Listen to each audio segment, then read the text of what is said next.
Oh,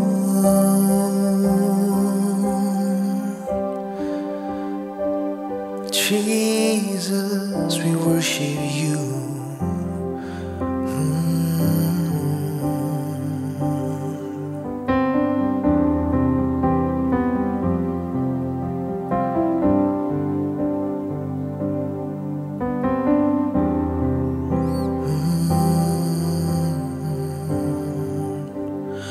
Dengan segenap hati ku menyembah, memuji sampai seluruh bumi bersujud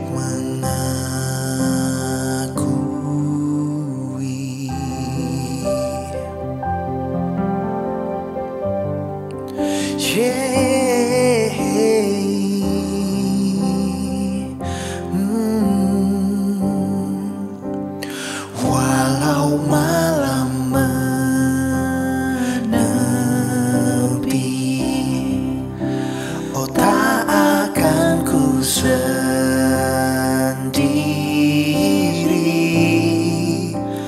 Kasih yang menerangi,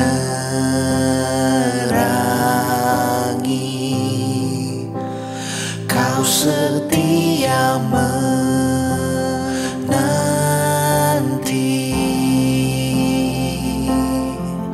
Oh, haleluya,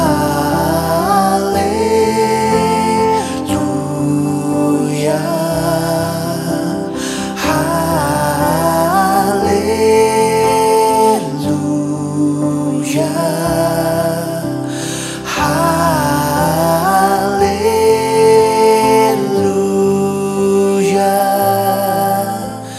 haleluya, Kau Allahku, haleluya, haleluya,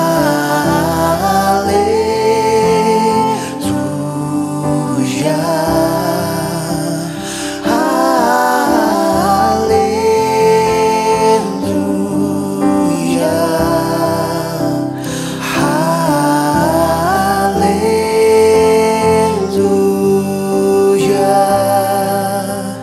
haleluya, Kau Allahku.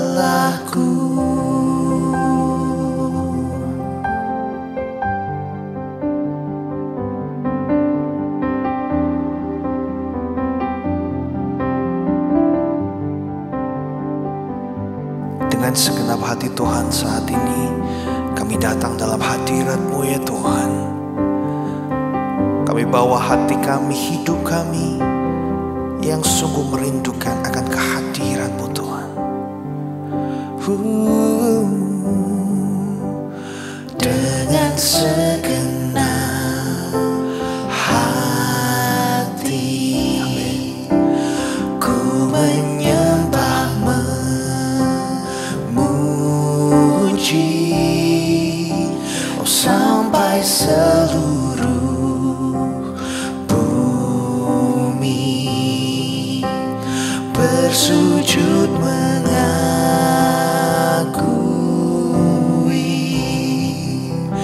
Walau malam menepi,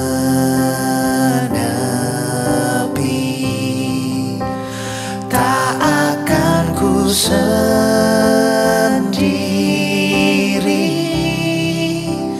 Kasih yang menerangi,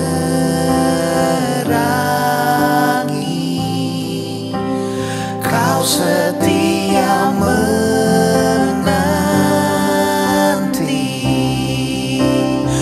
Oh, haleluya,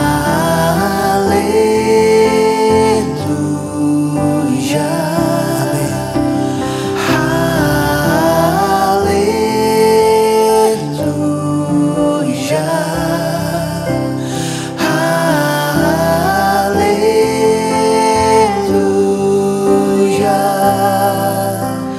haleluya, Kau Allahku.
Kami tahu Tuhan, Engkau ada di samping kami saat ini. Karena Engkau adalah Roh ya Tuhan. Kehadiran-Mu tak bisa dibatasi oleh ruang dan waktu Tuhan.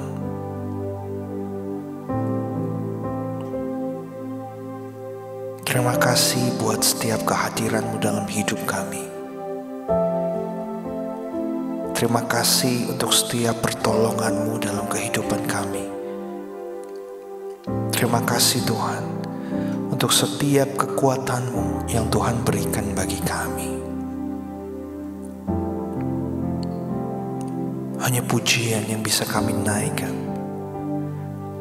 Hanya kehidupan kami yang bisa kami berikan hanya bagi Engkau Tuhan.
Kejadianku,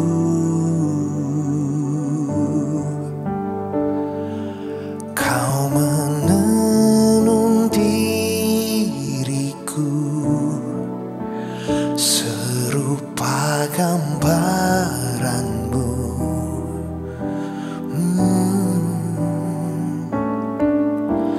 Sungguh berharga di mata-Mu Tuhan kehidupanku.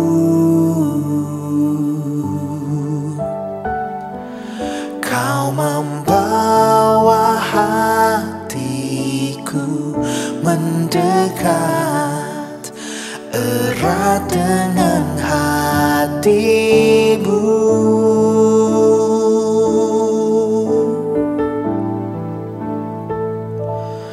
Ku mengangkat wajahku memandang keindahan-Mu, Yesus. Syukur bagi kesetiaan-Mu di sepanjang hidupku. Dan ku angkat tanganku ke tahta kasih dan karunia-Mu. Tak sekalipun Kau tinggalkanku, Yesus sahabatku.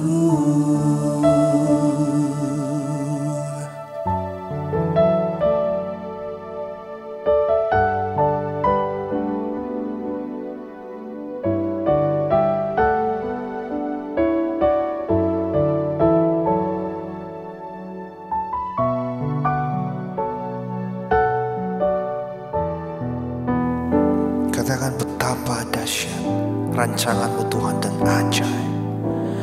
Betapa ajaib dan dahsyatnya Tuhan kejadianku.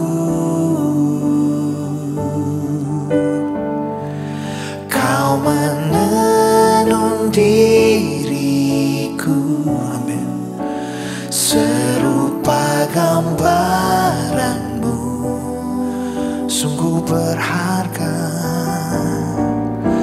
sungguh berharga di matamu Tuhan kehidupanku. Amin. Kau membawa hatiku mendekat erat dengan hatimu.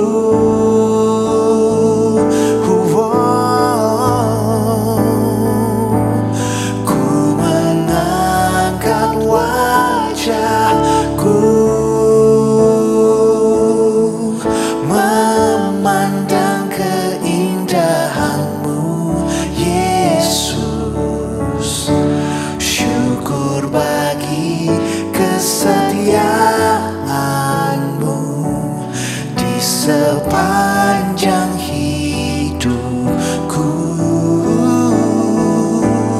dan ku angkat tanganku ke tahta kasih dan karuniamu. Tak sekalipun kau tinggalkanku, Yesus sahabatku.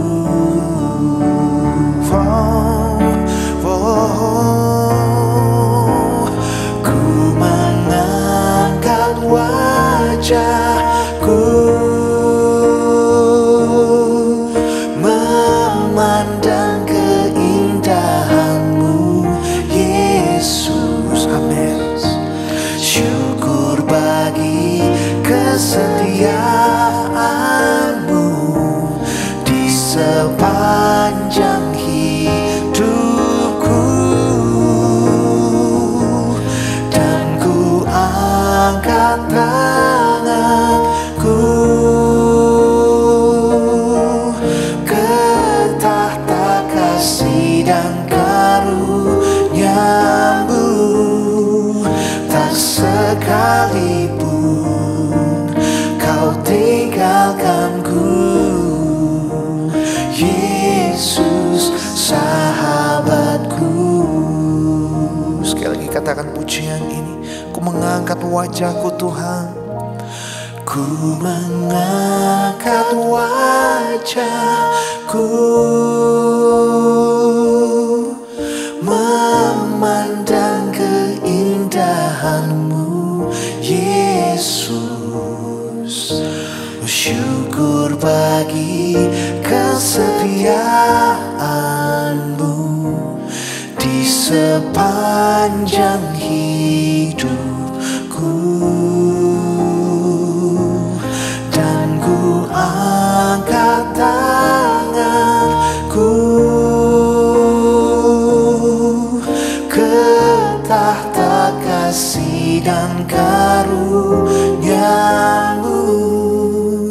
Tak sekalipun kau tinggalkanku, Yesus sahabatku.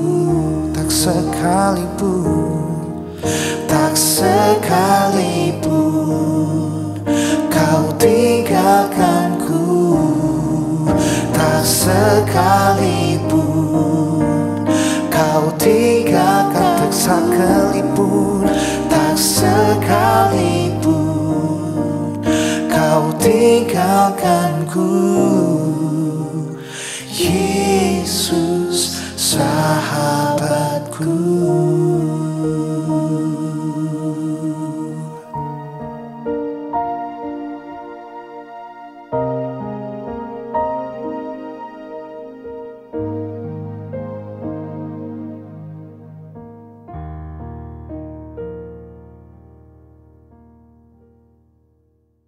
Ada sebuah kisah yang menarik saudara tentang seseorang di dalam Alkitab yang bernama Zakeus.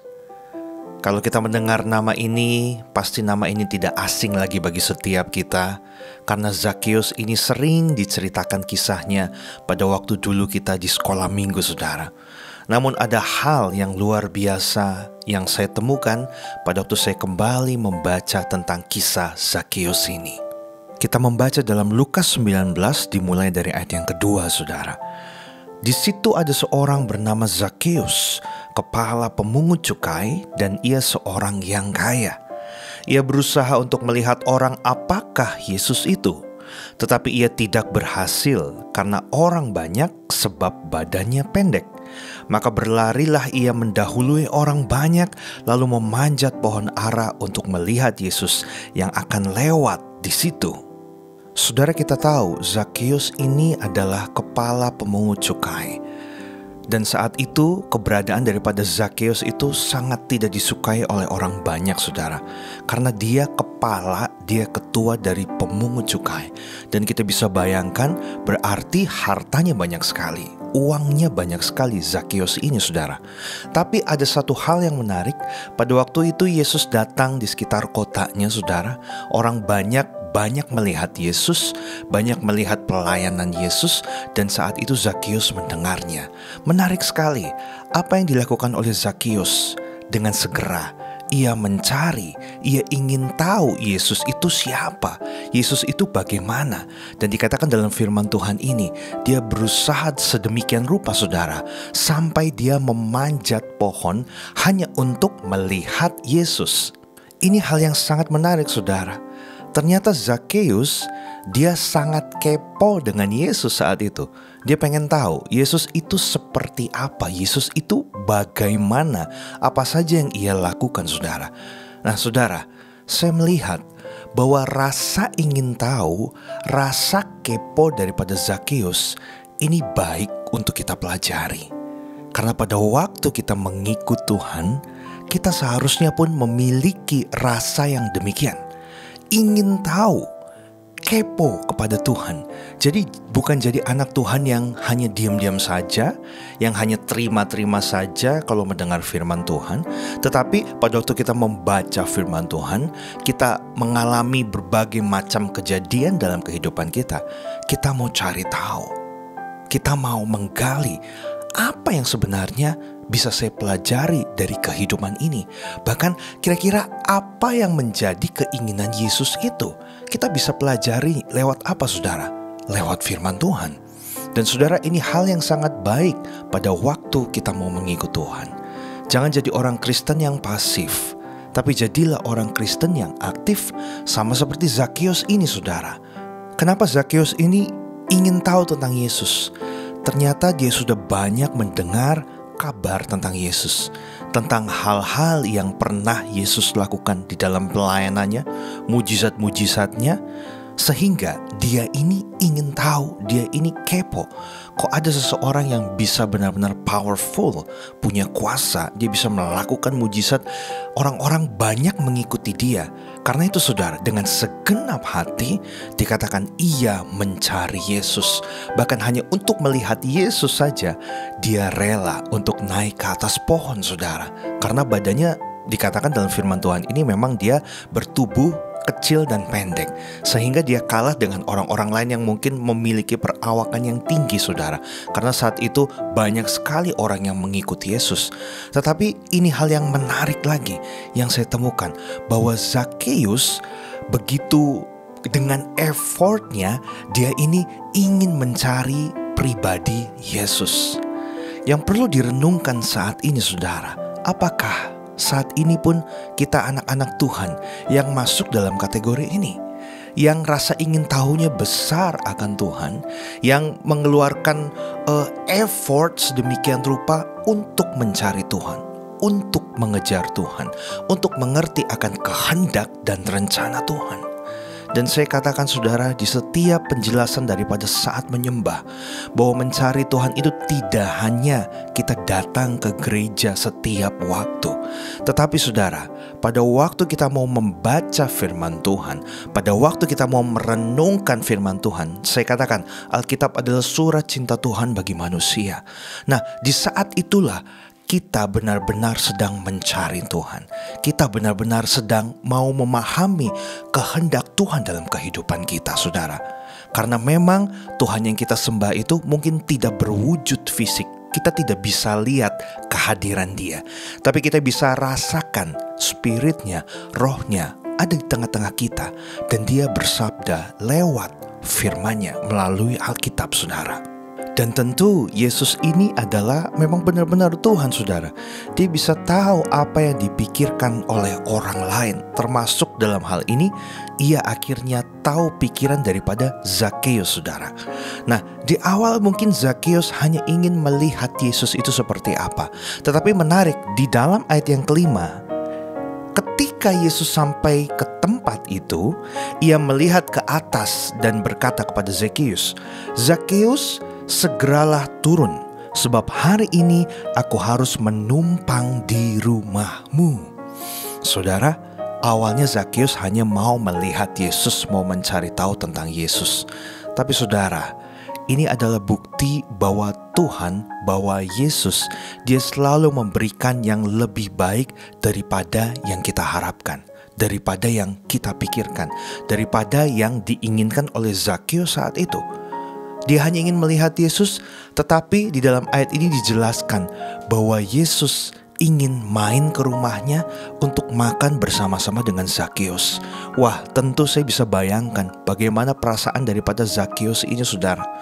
Andai kata, saudara, saat ini kita punya idola, mungkin artis atau siapapun itu, atau aktor, saudara, aktor Hollywood saya sebut ya. Kita sering lihat di TV, acting mereka begitu mempesona, mungkin begitu ganteng, begitu cantik, saudara. Nah, kita hanya melihat saja, kita hanya ingin tahu kehidupan mereka. Tetapi saudara, bagaimana jika mereka itu, idola-idola kita itu di Hollywood itu, saudara, mampir ke rumah saudara untuk bertemu dengan saudara dan makan bersama dengan saudara? Wah, tentu ini satu hal yang luar biasa, membuat sukacita yang begitu besar. Terlebih lagi Yesus adalah pribadi yang nomor satu, saudara, di dunia ini. Tidak ada yang lain yang seperti Dia. Dia Tuhan, saudara. Dia ini penguasa kehidupan kita. Nah, tentunya Zakheus sangat bersuka cita karena ternyata Yesus mau masuk ke rumah Zakheus.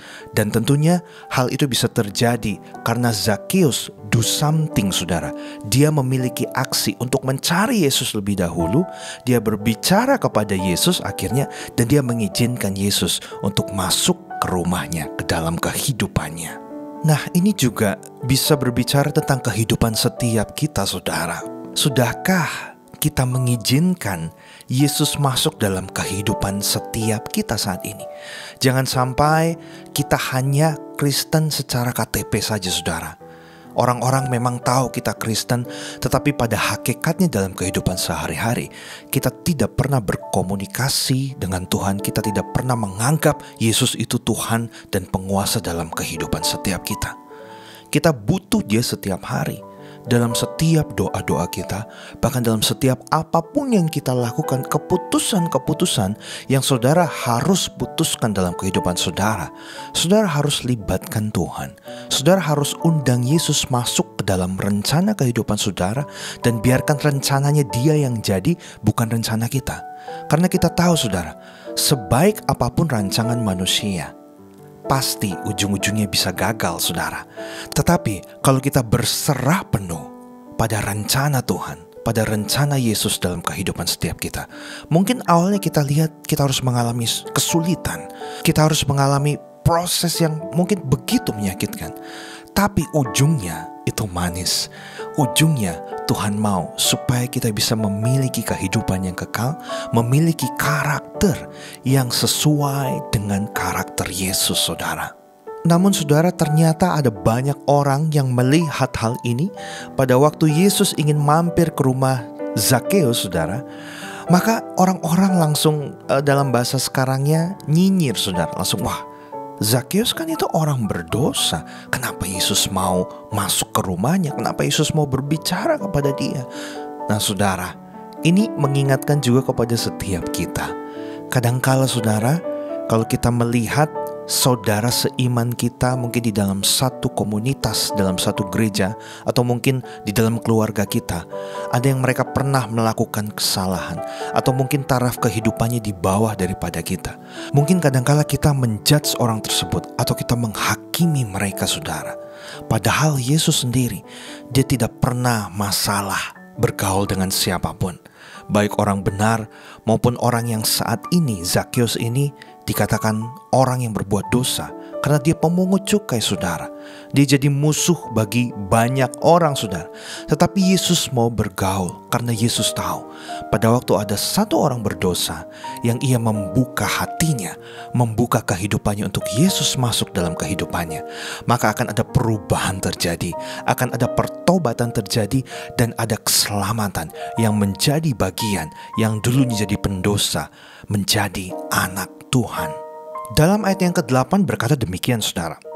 Tetapi Zakheus berdiri dan berkata kepada Tuhan, Tuhan, setengah dari milikku akan kuberikan kepada orang yang miskin, dan sekiranya ada sesuatu yang kuperas dari seseorang, akan kukembalikan 4 kali lipat.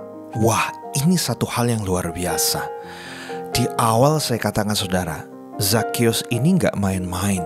Dia ini adalah seseorang yang sangat kaya sekali, saudara. Dia menimbun hartanya, uangnya hasil daripada memungut cukai ini, saudara. Jadi hartanya banyak sekali, uangnya banyak sekali. Namun di ayat ini kita mengetahui, waktu ia mengizinkan Yesus masuk ke dalam rumahnya, waktu ia mengizinkan Yesus masuk dalam kehidupannya, maka apa yang terjadi? Perubahan terjadi, pertobatan terjadi terhadap kehidupan Zakheus, saudara. Tanpa harus Yesus mengkhotbahi dia, tanpa Yesus harus menumpang tangannya, berbahasa roh, saudara, mungkin berteriak mungkin, tetapi saudara, hanya cukup dengan Yesus memberikan kasih-Nya. Salah satu bukti daripada kasih yang Yesus lakukan adalah ia mau ngobrol sama Zakheus yang disebut pendosa ini. Bahkan ia mau datang ke rumahnya, saudara. Tanpa dikhotbahin, Zakheus mau berubah. Dan ini adalah hal yang luar biasa, saudara. Karena telah terjadi pertobatan terhadap Zakheus, terhadap rumah Zakheus, saudara, seisi rumahnya. Dan pertobatan itu dilanjutkan dengan aksi. Ada sesuatu yang ia lakukan. Dikatakan dalam ayat ini, ia mengembalikan kepada barang siapa yang sudah ia pungut, saudara, uangnya. Dia kembalikan, bahkan dilebihkan, dikalikan. Wah, saudara, ini satu hal yang luar biasa. Misalnya, saya pernah memalak saudara, misalnya, ini saudara ngerti ya arti daripada memalak ini, saya mengambil secara paksa gitu ya. Misalnya saya memalak saudara 100.000, tetapi pada waktu saya bertemu dengan Yesus, saudara, sama seperti Zakheus ini, maka saya berkata kepada saudara-saudara, barang siapa yang uangnya sudah saya ambil 100.000, saya akan kembalikan 100.000 dan saya tambahkan 400.000, 4 kali lipatnya. Wah, ini luar biasa, saudara. Bahkan orang yang mungkin dulunya jadi benci, jadi sebel dengan Zakheus, tapi melihat perubahan Zakheus pada waktu ia bertemu dengan Yesus, maka tentunya orang yang melihatnya juga hatinya akan diubahkan, hatinya akan tergugah. Tidak mungkin dia tidak akan memaafkan Zakheus. Nah, saudara, pertobatan harus ditindaklanjuti dengan perbuatan. Setelah itu ayat 9 dikatakan, kata Yesus kepadanya, hari ini telah terjadi keselamatan kepada rumah ini, karena orang ini pun anak Abraham. Dan kita melihat, saudara, dari kisah ini, kisah Zakheus ini, Zakheus dan seisi rumahnya diselamatkan. Yang tadinya ia disebut sebagai pendosa, yang tadinya ia dibenci oleh banyak orang, tapi saat mengizinkan Yesus masuk dalam kehidupannya, dalam rumahnya, sesuatu yang besar terjadi. Ada pertobatan, ada perbuatan yang baik, yaitu kasih yang ia bisa lakukan, ia berikan kepada orang lain. Maka sampai Yesus menyebut, orang ini pun adalah anak Abraham. Yang dimaksudkan adalah Zakheus, dan ia beroleh keselamatan, saudara.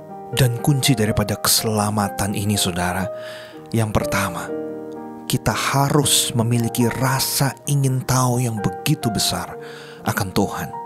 Kepoin Tuhan, saudara, setiap waktu lewat firman-Nya.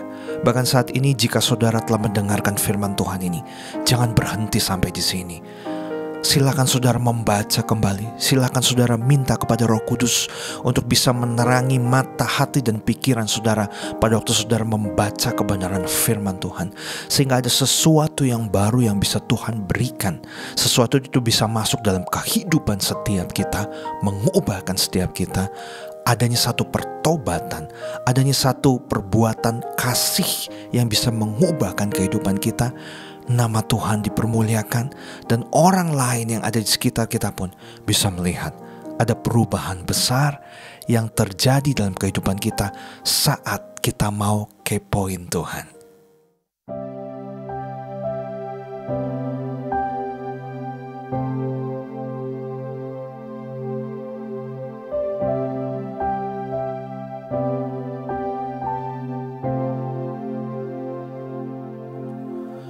Ku mau cintai Yesus selamanya. Ku mau cintai Yesus selamanya. Meskipun badai silih berganti dalam hidupku, ku tetap cintai Yesus selamanya.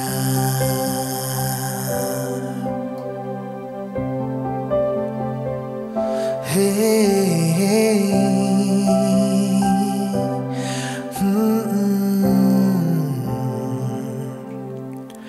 Ku mau cintai Yesus selamanya.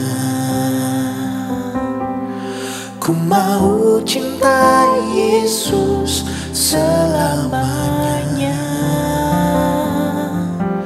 Meskipun badai silih berganti dalam hidupku, ku tetap cintai Yesus selamanya.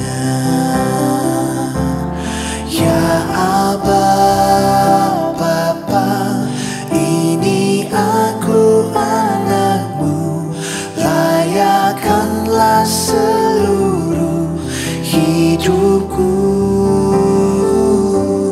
Ya Aba, Bapa, ini aku anakmu, pakailah sesuai dengan rencanamu.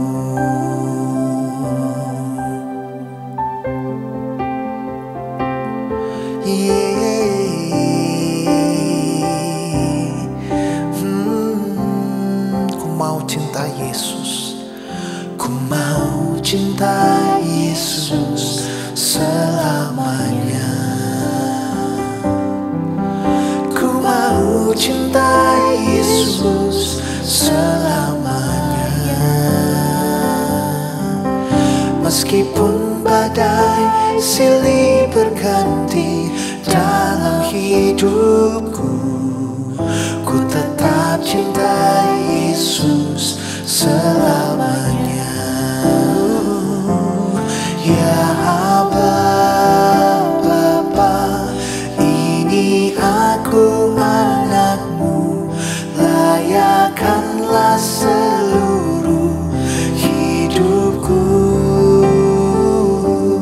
Ya Aba, Bapa, ini aku anakmu, pakailah sesuai dengan rencanamu. Ya Aba, ya Aba, Bapa, ini aku anakmu, layakkanlah seluruh hidupku. Ya Aba, Bapa, ini aku anakmu, pakailah sesuai dengan rencanamu. Ya Aba, Bapa,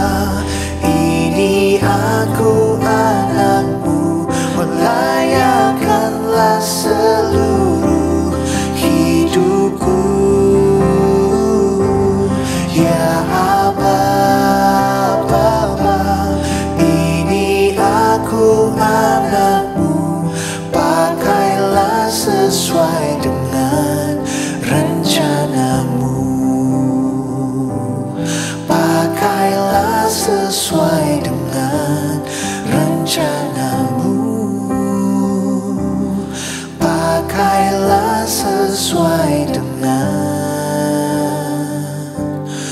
rencanamu.